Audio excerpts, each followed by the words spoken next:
বিনোদিনী কম্প্যারিজনটা এখনই বন্ধ হয়ে যাক, কারণ আমাদের গল্পটা একদম অন্যরকম একটা গল্প।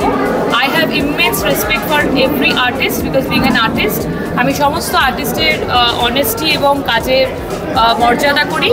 সেরকমই রুক্মিণী আমার থেকে খুব junior, she is just few films old.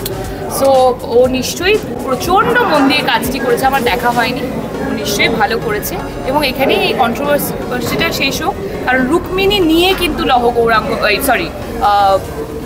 Binodini নিয়ে কিন্তু লহ গৌরাঙ্গ নয়, ইটস বিগার দ্যান দ্যাট।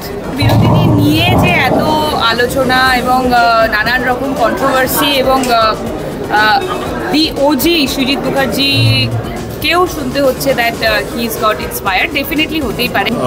আপনি যে বিনোদিনীর কথা বলছেন সেটা তো বিনোদিনীরই ওপর একটি বায়োপিক, এটা কিন্তু চৈতন্য মহাপ্রভুর ওপর একটি বায়োপিক, যার মধ্যে একটি অংশ বিনোদিনী করছেন, মানে একটি দশক, একটি সময়, একটি বিশেষ ঐতিহাসিক সময়ের প্রেক্ষাপটে চৈতন্যকে দেখছি আমরা বিনোদিনীর মাধ্যমে। এবার বিনোদিনীর উপরে কেন শুভশ্রী?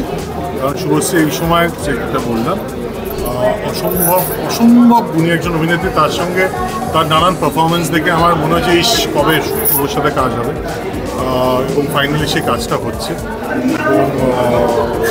এবং সব মিলিয়ে আমার মনে হয় শুভশ্রী থেকে ভালো বিনোদিনী আমার চিন্তা ভাবনা এবং মানুষ চোখে তো আমি কাউকে